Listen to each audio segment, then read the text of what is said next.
Kisah capung dimulai lebih dari 300 juta tahun yang lalu, pada periode karbon akhir, sebuah masa ketika bumi terlihat sangat berbeda dari dunia yang kita kenal sekarang. Sebagian besar daratan ditutupi hutan rawa raksasa yang dipenuhi tumbuhan purba. Pohon-pohon menjulang tinggi, pakis raksasa tumbuh di berbagai tempat, dan atmosfer mengandung kadar oksigen yang jauh lebih tinggi dibanding saat ini. Lingkungan seperti itu menciptakan peluang luar biasa bagi kehidupan, terutama bagi kelompok hewan yang saat itu sedang mengalami diversifikasi besar-besaran, serangga. Di antara berbagai bentuk kehidupan yang berkembang pada masa tersebut, muncul kelompok serangga bersayap yang kemudian menjadi nenek moyang capung modern. Mereka termasuk bagian dari garis evolusi kuno yang telah menguasai kemampuan terbang jauh sebelum banyak kelompok hewan lain bahkan muncul. Dan beberapa di antaranya berukuran sangat besar. Salah satu yang paling terkenal adalah Meganeura, serangga purba yang sering disebut sebagai capung raksasa. Meski secara teknis bukan capung modern, ia masih merupakan kerabat dekat dalam garis evolusi yang sama. Bentang sayapnya diperkirakan mencapai sekitar 65 hingga 70 cm, hampir setara dengan rentang sayap beberapa burung pemangsa masa kini. Bayangkan, seekor serangga sebesar burung gagak terbang melintasi rawa purba. Bagi banyak hewan kecil pada masa itu, kehadiran predator seperti ini kemungkinan merupakan ancaman yang sangat nyata. Selama bertahun-tahun, para ilmuwan mencoba memahami bagaimana serangga dapat tumbuh hingga ukuran sebesar itu. Salah satu penjelasan yang paling banyak didukung adalah tingginya kadar oksigen atmosfer pada periode karbon. Sistem pernapasan serangga bergantung pada jaringan tabung kecil yang menyalurkan oksigen langsung ke jaringan tubuh. Ketika oksigen di udara lebih melimpah, batas ukuran tubuh yang dapat dicapai serangga juga menjadi lebih besar. Namun ukuran raksasa itu tidak bertahan selamanya. Seiring perubahan iklim, perubahan komposisi atmosfer, dan munculnya kelompok hewan baru, dunia menjadi semakin kompetitif. Kadar oksigen perlahan menurun, sementara predator lain mulai menguasai berbagai relung ekologi yang sebelumnya kosong. Banyak serangga raksasa akhirnya menghilang, tetapi garis keturunan yang akan melahirkan capung modern berhasil bertahan. Inilah bagian yang paling luar biasa. Capung tidak memenangkan perlombaan evolusi karena menjadi yang terbesar. Mereka bertahan karena menjadi semakin efisien. Selama ratusan juta tahun berikutnya, tubuh mereka terus disempurnakan oleh seleksi alam. Ukuran raksasa perlahan menghilang, digantikan oleh bentuk yang lebih ringan, lebih lincah, dan lebih hemat energi. Struktur tubuh yang tidak efisien tersingkir. Yang tersisa adalah desain biologis yang sangat efektif untuk kehidupan sebagai pemburu udara. Hasilnya adalah hewan yang masih dapat kita temukan hingga hari ini. Ketika seekor capung melintas di atas kolam atau sungai, kita sebenarnya sedang melihat salah satu garis keturunan serangga tertua yang masih bertahan di planet ini. Mereka telah menyaksikan muncul dan punahnya kelompok hewan yang tak terhitung jumlahnya. Mereka telah melewati perubahan iklim global, pergeseran benua, dan berbagai peristiwa kepunahan yang mengubah wajah bumi berkali-kali. Namun bertahan hidup selama lebih dari 300 juta tahun bukanlah kebetulan. Capung memiliki sesuatu yang membuat mereka berbeda dari sebagian besar serangga lain. Sebuah kemampuan yang memungkinkan mereka menguasai ruang yang paling sulit ditaklukkan oleh hewan manapun pada masa itu, udara. Dan untuk memahami bagaimana capung menjadi salah satu penerbang terbaik yang pernah dihasilkan evolusi, kita harus melihat lebih dekat mesin biologis yang membuat mereka mampu melakukan manuver yang hampir mustahil di langit.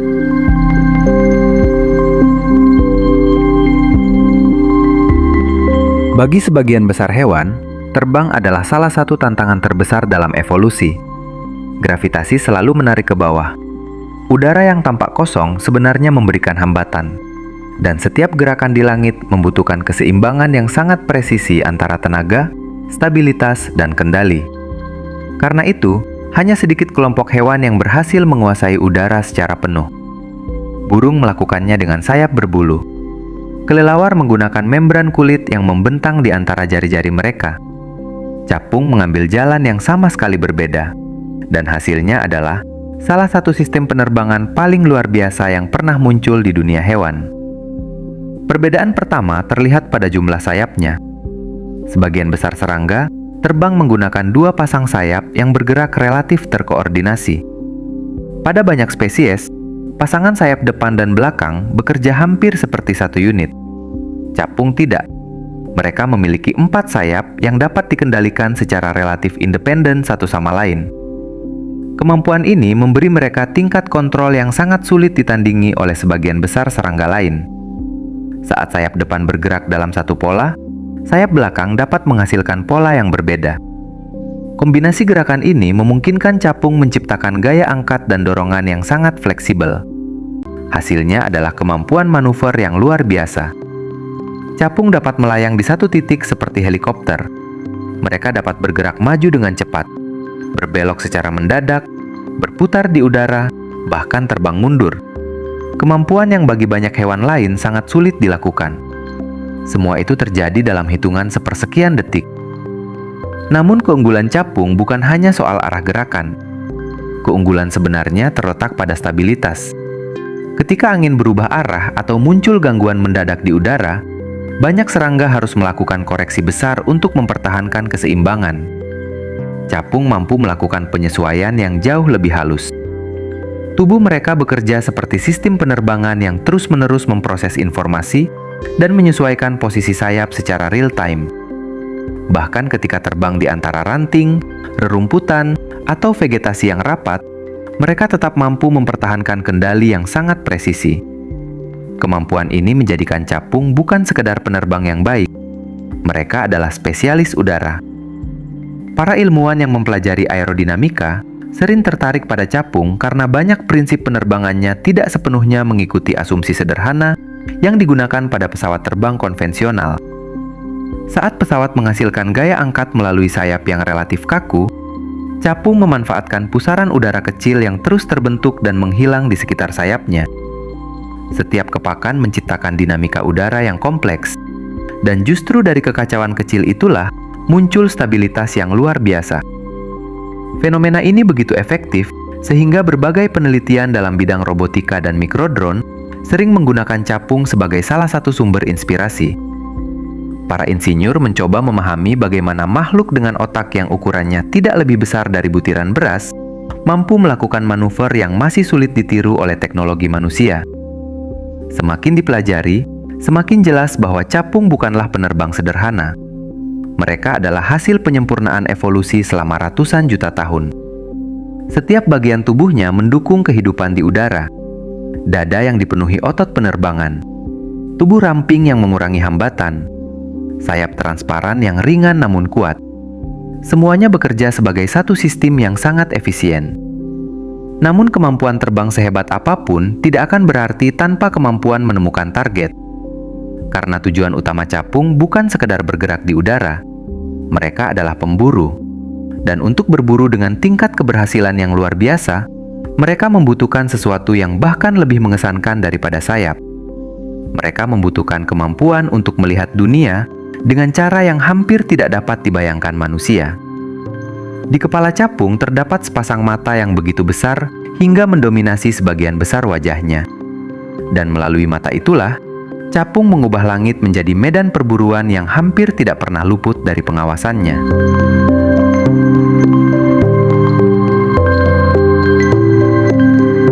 Bagi manusia, penglihatan adalah jendela utama untuk memahami dunia. Kita mengandalkan sepasang mata yang mampu mengenali bentuk, warna, jarak, dan gerakan dengan cukup baik. Namun dibandingkan capung, cara kita melihat dunia sebenarnya sangat terbatas. Ketika seekor capung bertengger di atas ranting, sebagian besar kepalanya hampir seluruhnya ditempati oleh mata. Dari kejauhan, mata itu tampak seperti 2 bola besar yang mendominasi wajahnya. Namun jika diperhatikan lebih dekat, setiap mata sebenarnya tersusun dari ribuan unit kecil yang disebut omatidia. Masing-masing omatidia berfungsi sebagai reseptor visual tersendiri. Alih-alih membentuk satu gambar seperti mata manusia, ribuan omatidia bekerja bersama mengumpulkan informasi dari berbagai arah secara bersamaan. Hasilnya adalah sistem penglihatan yang sangat berbeda dari apa yang kita alami. Bagi capung, dunia bukan sekedar kumpulan objek. Dunia adalah kumpulan gerakan, dan dalam mendeteksi gerakan, mereka sangat luar biasa. Posisi kedua mata yang sangat besar memungkinkan bidang pandang yang hampir mengelilingi seluruh tubuh. Capung dapat memantau area di depan, samping, atas, bahkan sebagian besar area belakang tanpa harus banyak menggerakkan kepala. Bagi predator udara, kemampuan seperti ini memberikan keuntungan yang sangat besar. Mereka dapat mendeteksi mangsa dari berbagai arah sekaligus. Mereka juga dapat melihat ancaman yang mendekat tanpa kehilangan fokus pada target utama. Namun keunggulan capung tidak berhenti pada luasnya bidang pandang. Mata mereka juga dirancang untuk memproses perubahan visual dengan kecepatan yang sangat tinggi. Manusia melihat dunia sebagai rangkaian gambar yang tampak mengalir mulus. Tetapi ada batas seberapa cepat mata dan otak kita dapat memproses informasi visual. Ketika perubahan terjadi terlalu cepat, detail gerakan mulai hilang. Capung memiliki batas yang jauh lebih tinggi. Mereka mampu mendeteksi perubahan visual yang bagi manusia tampak seperti gerakan kabur. Akibatnya, serangga kecil yang bergerak cepat di udara tetap terlihat jelas bagi mereka. Seekor nyamuk yang berusaha menghindar, lalat yang berbelok mendadak, atau serangga terbang lain yang mencoba melarikan diri. Semua gerakan itu masih dapat dipantau secara akurat. Kemampuan ini sangat penting karena sebagian besar perburuan capung terjadi di udara terbuka. Tempat target terus bergerak dan arah pergerakannya dapat berubah setiap saat. Yang lebih menarik lagi, capung tidak hanya melihat lebih cepat, mereka juga melihat lebih banyak. Banyak spesies capung mampu mendeteksi spektrum cahaya yang melampaui kemampuan manusia. Selain warna-warna yang kita kenal, mereka juga dapat merespons bagian tertentu dari spektrum ultraviolet. Dunia yang terlihat oleh capung kemungkinan sangat berbeda dari dunia yang kita lihat.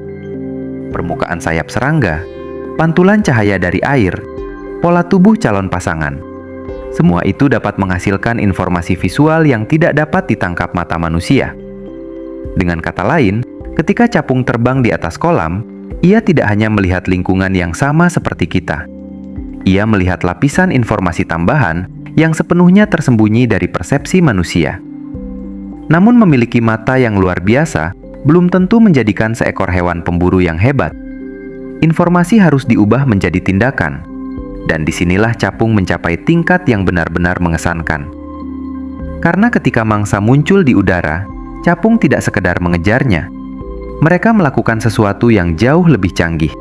Sesuatu yang membuat para ilmuwan menyebut capung sebagai salah satu pemburu paling akurat yang pernah dihasilkan evolusi.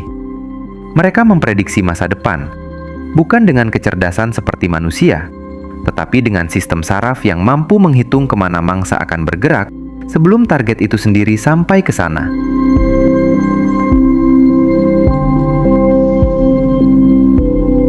Di alam, menemukan mangsa hanyalah setengah dari perburuan. Tantangan sebenarnya adalah menangkapnya. Bagi banyak predator, tahap inilah yang sering berakhir dengan kegagalan. Seekor singa bisa kehilangan mangsa setelah pengejaran panjang. Elang dapat meleset saat menyambar. Bahkan hiu yang sangat efisien pun tidak selalu berhasil dalam setiap serangan. Capung menghadapi masalah yang lebih sulit lagi. Mangsa mereka sama-sama terbang. Target bergerak cepat, berubah arah secara tiba-tiba, dan seringkali berukuran sangat kecil. Namun, meskipun menghadapi tantangan tersebut, capung memiliki tingkat keberhasilan berburu yang luar biasa tinggi. Beberapa penelitian menunjukkan bahwa keberhasilan serangan capung dapat mencapai lebih dari 90% dalam kondisi tertentu. Angka ini menjadikan mereka salah satu predator paling efektif di dunia hewan. Pertanyaannya adalah, bagaimana mereka melakukannya? Jawabannya terletak pada cara capung mengejar mangsa. Ketika manusia ingin menangkap sesuatu yang bergerak, kita cenderung fokus pada posisi target saat ini. Jika target bergerak ke kanan, kita bergerak ke kanan. Jika target berbelok, kita ikut berbelok. Strategi seperti ini sebenarnya tidak terlalu efisien, karena saat kita tiba di posisi target sebelumnya, target sudah berada di tempat lain. Capung menggunakan pendekatan yang berbeda. Alih-alih mengejar posisi mangsa saat ini, mereka menghitung kemana mangsa akan bergerak. Dengan kata lain, capung tidak berburu masa kini, mereka berburu masa depan. Begitu target terdeteksi, sistem visual dan saraf capung mulai memproses arah, kecepatan, dan lintasan gerakan mangsa. Berdasarkan informasi tersebut, mereka menyesuaikan jalur terbang agar bertemu dengan target di titik yang akan dicapai beberapa saat kemudian. Strategi ini dikenal sebagai intersepsi. Prinsip yang sama digunakan dalam berbagai sistem modern, mulai dari rudal pemandu hingga algoritma navigasi otomatis. Namun, capung telah menggunakan konsep tersebut selama ratusan juta tahun, dan mereka melakukannya dengan otak yang beratnya hanya sebagian kecil dari 1 gram. Yang lebih mengesankan lagi, proses ini berlangsung hampir secara instan. Tidak ada waktu untuk berpikir, tidak ada waktu untuk mempertimbangkan berbagai pilihan. Seluruh sistem saraf bekerja seperti mesin prediksi biologis yang dirancang khusus untuk satu tujuan: memastikan mangsa tidak lolos. Saat mendekati target, posisi tubuh capung tetap sangat stabil.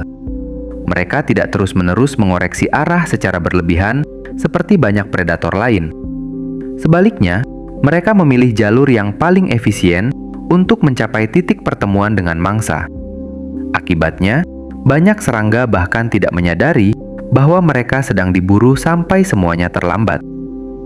Dalam beberapa kasus, capung dapat menangkap mangsa langsung di udara tanpa perlu mendarat. Kaki mereka membentuk semacam keranjang hidup yang digunakan untuk menyergap target saat kedua lintasan bertemu. Serangan terjadi, mangsa tertangkap, perburuan selesai, seringkali hanya dalam hitungan detik.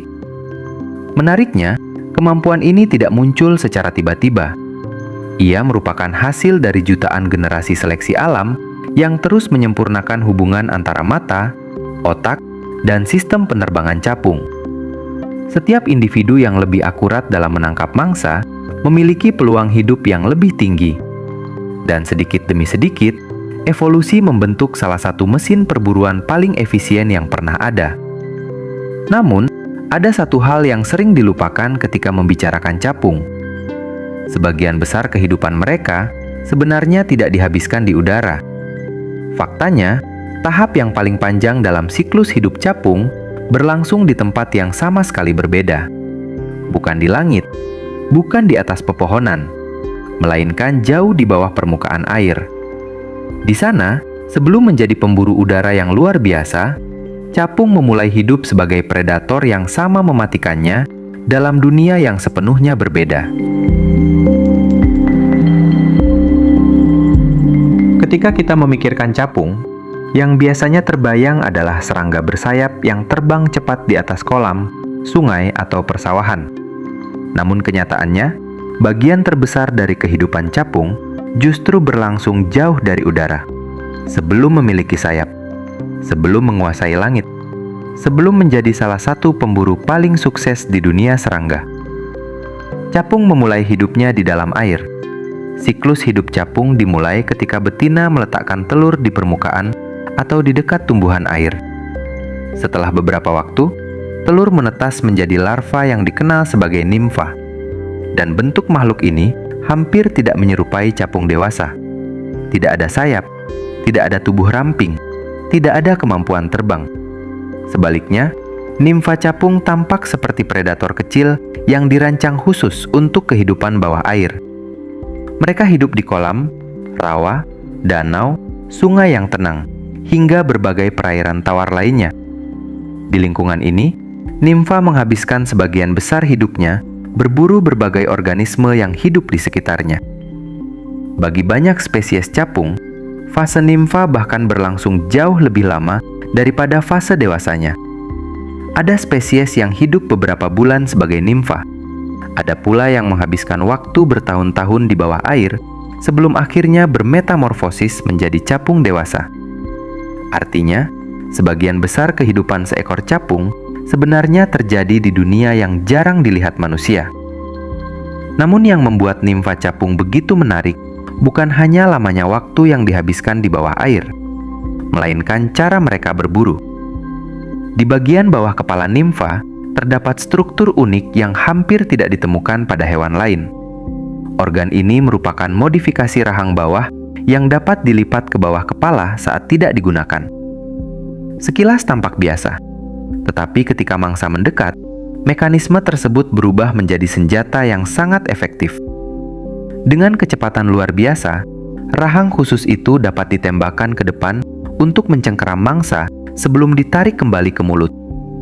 Prosesnya berlangsung sangat cepat, sehingga sulit diamati tanpa bantuan kamera berkecepatan tinggi. Bagi larva serangga lain, kecebong kecil, udang air tawar, bahkan ikan kecil, serangan tersebut seringkali datang tanpa peringatan. Nimfa capung tidak perlu mengejar, mereka hanya menunggu, dan ketika jarak sudah tepat, serangan diluncurkan. Kemampuan ini menjadikan mereka salah satu predator dominan di banyak ekosistem air tawar. Menariknya, sistem pernapasan nimfa juga sangat berbeda dari capung dewasa. Alih-alih mengambil oksigen dari udara, mereka menyerap oksigen yang terlarut di dalam air menggunakan struktur khusus di bagian belakang tubuh.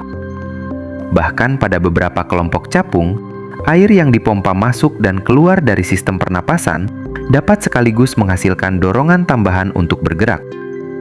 Dengan kata lain, sistem yang digunakan untuk bernapas juga membantu mereka bermanuver di bawah air. Semakin dalam ilmuwan mempelajari nimfa capung, semakin jelas bahwa tahap ini bukan sekedar fase sementara menuju kehidupan dewasa. Nimfa adalah predator yang sepenuhnya sukses dengan caranya sendiri. Mereka menguasai dunia bawah air sebagaimana capung dewasa menguasai udara.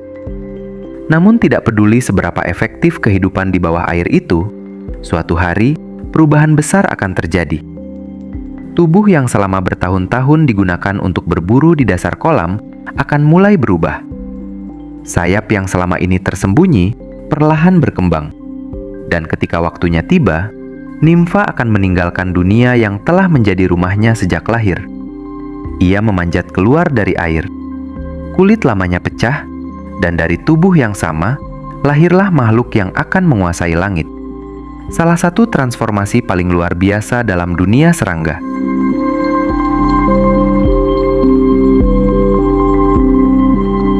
Selama lebih dari 300 juta tahun, capung telah bertahan melewati perubahan yang hampir tidak dapat dibayangkan manusia.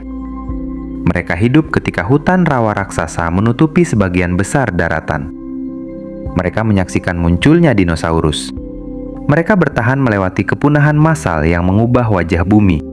Dan hingga hari ini, mereka masih terbang di atas sungai, danau, rawa, dan persawahan di seluruh dunia. Keberhasilan itu bukanlah kebetulan. Capung memiliki kombinasi kemampuan yang sangat jarang ditemukan dalam satu kelompok hewan. Mereka adalah penerbang yang luar biasa. Mereka memiliki sistem penglihatan yang sangat canggih. Mereka merupakan pemburu dengan tingkat keberhasilan yang mengagumkan. Dan mereka berhasil mendominasi dua dunia yang berbeda sepanjang hidupnya, air dan udara. Namun meskipun capung terlihat sangat sukses, keberadaan mereka ternyata jauh lebih rapuh daripada yang dibayangkan banyak orang. Karena seluruh siklus hidup capung bergantung pada sesuatu yang sangat sederhana, air yang sehat. Tidak seperti banyak serangga lain yang dapat berkembang di berbagai kondisi lingkungan, sebagian besar capung sangat bergantung pada kualitas perairan tempat nimfa mereka tumbuh. Telur membutuhkan lingkungan yang stabil. Nimfa memerlukan kadar oksigen yang cukup.